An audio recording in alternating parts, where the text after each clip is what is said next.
नमस्ते।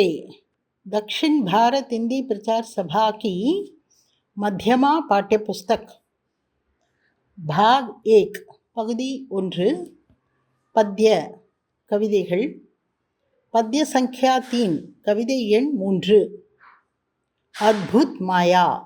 அத்புத் மாயா அற்புதமான மாயை. கடவுளின் படைப்பில் எல்லாமே அற்புதமாக இருக்கின்றன அல்லவா? அதைத்தான் அத்புத் மாயா என்று கவிஞர் குறிப்பிட்டிருக்கின்றார்.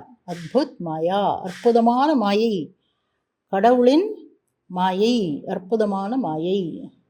பிருஷ்ட சங்கியா 13 பக்கம் 13. கவிதையை படிக்கலாமா? பதி மே தேரி ஹரியாலி, மெஹந்தி மே தேரி லாலி, देखो जहाँ वहाँ पर तेरी करामात है वनमाली. பத்திமே தேரி ஹரியாலி. பத்தி என்றால் இலைகள். இலைகளிலெல்லாம் உனது ஹரியாலி. ஹரியாலி என்பது பசுமை. நீதான் பசுமையை கொடுக்கின்றாய், உனது பசுமை. மெஹந்திமே தேரி லாலி. மெஹந்தி என்றால் மருதாணி. மருதாணியில் உனது சிவப்பு. பாரதியார் பாடுகின்றார் அல்லவா? காக்கி சிறகினிலே நந்தலாலா, உந்தன் கரிய நிறம் தோன்றுதையா நந்தலாலா, பார்க்கும் மரங்களெல்லாம் நந்தலாலா, உந்தன் பச்சை நிறம் தோன்றுதையா நந்தலாலா என்று கூறுகின்றார் அல்லவா? அது போலவே இங்கு கவிஞர் மெஹந்தியுமே தேரி லாலி. மெஹந்தி என்னால் மருதாணி. மருதாணியில் இருக்கும் சிவப்பு உன்னுடையது, உன்னை பார்ப்பது போல் இருக்கின்றது. தேக்கோ ஜஹா வஹா பர் தேரி கராமாத் ஹே வனமாலி. தேக்கோ ஜஹா எங்கு பார்த்தாலும். தேக்கோ ஜஹா என்றால் எதை பார்த்தாலும், எங்கு பார்த்தாலும். வஹாம் பர் அங்கு, தேரி கராமாத் உன்னுடைய செயல்தான். கராமாத் என்றால் நீ செய்த செயல்கள், உன்னுடைய செயல்கள், உன்னுடைய காரியங்கள், நீ செய்த காரியங்கள். கராமாத் ஹே வனமாலி. வனமாலி என்பது கடவுளை குறிக்கின்றது. வனமாலி என்பதற்கு தோட்டக்காரர் என்ற ஒரு பொருளும் உள்ளது. இங்கு கடவுள் என்பதை குறிக்கின்றது. புரிந்ததா? அடுத்த பத்தியை பார்க்கலாம்.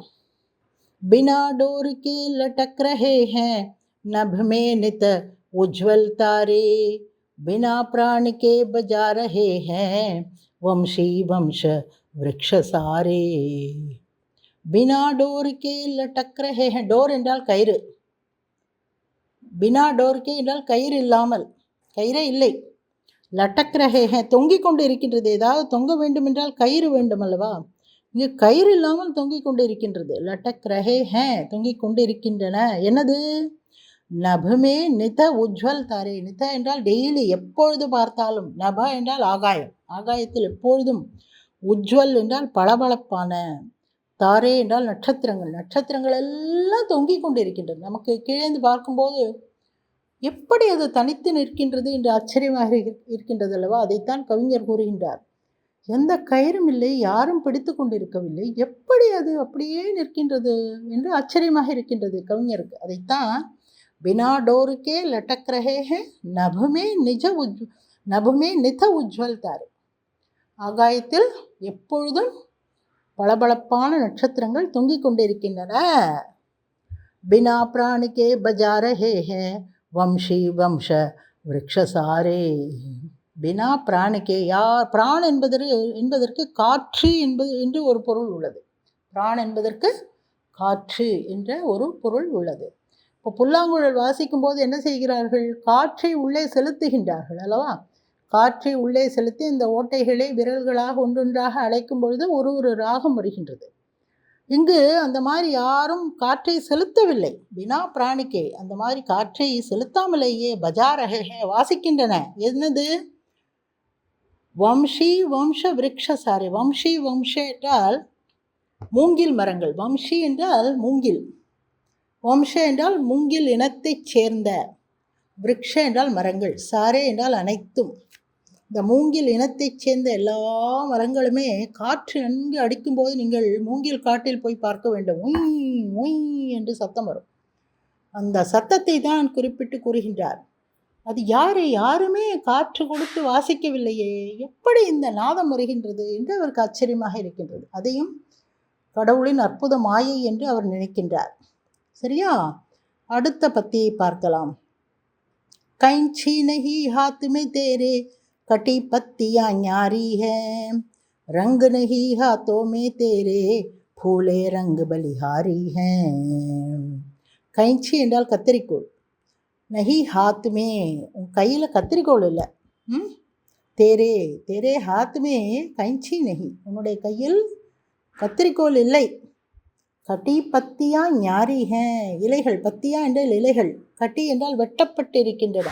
எவ்வளவு அழகாக வெட்டப்பட்டு இருக்கின்றன. ரோஜா இலை ஒரு மாதிரி இருக்கின்றது, ஜாதி முல்லை இலை ஒரு மாதிரி இருக்கின்றது, பாரிஜாத புஷ்பத்தின் இலை ஒரு மாதிரி இருக்கின்றது. இதையெல்லாம் யார் செய்தார்கள், யார் இவ்வளவு அழகாக வெட்டினார்கள் என்று கவிஞருக்கு ஆச்சரியமாக இருக்கின்றது. அதுதான் இங்கு கூறுகின்றார். கட்டி பத்தியா ஞாரி ஹே. ஞாரி என்றால் அற்புதமாக, ஆச்சரியப்படும்படியாக, அழகாக அழகாக வெட்டப்பட்டு இருக்கின்றனவே இந்த இலைகள். உன் கையிலோ கத்திரிக்கோள் இல்லை, அது எப்படி என்று கேட்கின்றார்.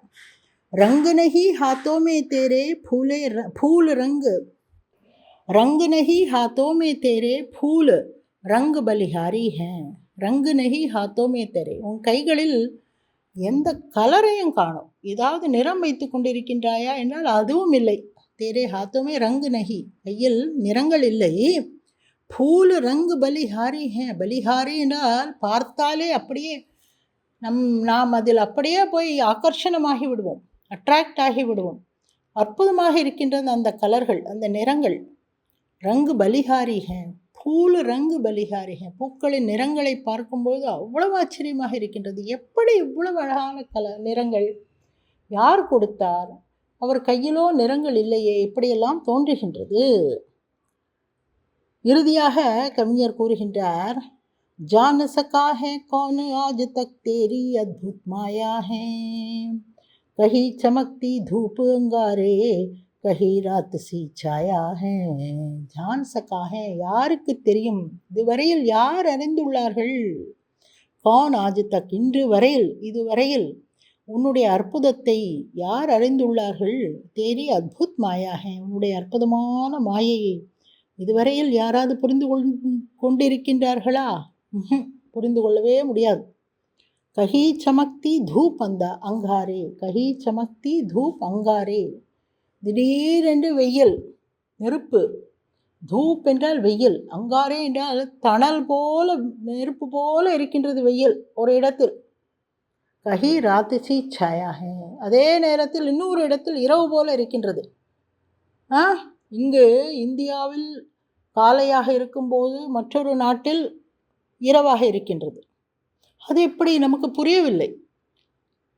இதைத்தான் கூறுகின்றார் கவிஞர். திடீரென்று ஒரு இடத்தில் வெயிலோ வெயில் அப்படி இருக்கின்றது, ஒரு இடத்தில் மழையா பொழிகிறது, ஒரு இடத்தில் இரவாக இருக்கின்றது. ராத்திசி சாயாக, இரவு போல நிழலாக இருக்கின்றது ஒரு இடத்தில். இது எப்படி, எனக்கு புரியவில்லையே என்று கவிஞர் கூறுகின்றார். கஹி ராத்திசி சாயாக, எங்கோ இரவு போல நிழல் இருக்கின்றது, ஒரு இடத்தில் வெயிலாக இருக்கின்றது. நமது சென்னையில் பார்க்கும் பொழுதே இங்கு ஒரு இடத்தில் மழை பெய்யும், மற்றொரு இடத்தில் மழையே இருக்காது, வெயிலாக இருக்கும் என்பார்கள். இதெல்லாம் எப்படி என்று புரியவில்லை. இதெல்லாம் கடவுளின் அற்புத மாயை என்று இந்த கவிதையில் கவிஞர் கூறுகின்றார். புரிந்ததா? இப்பொழுது சப்தார்த்த பார்க்கலாம். சப்தார்த், சொற்களின் அர்த்தங்கள். ஹரியாலி, ஹரியாலி என்றால் ஹராரங், பசுமை நிறம். மெஹந்தி, மெஹந்தி என்றால் ஹினா, அதாவது மருதாணி. கராமாத், கராமாத் என்றால் கியா ஹுவா காரிய, செய்யப்பட்ட செயல். அத்புத், அத்புத் அனோகா, அற்புதமான, அறிந்து கொள்ள முடியாத, புதுமையான. திவஸ், திவஸ் என்றால் தின், நாள். சரியா? தன்யவாத், நன்றி.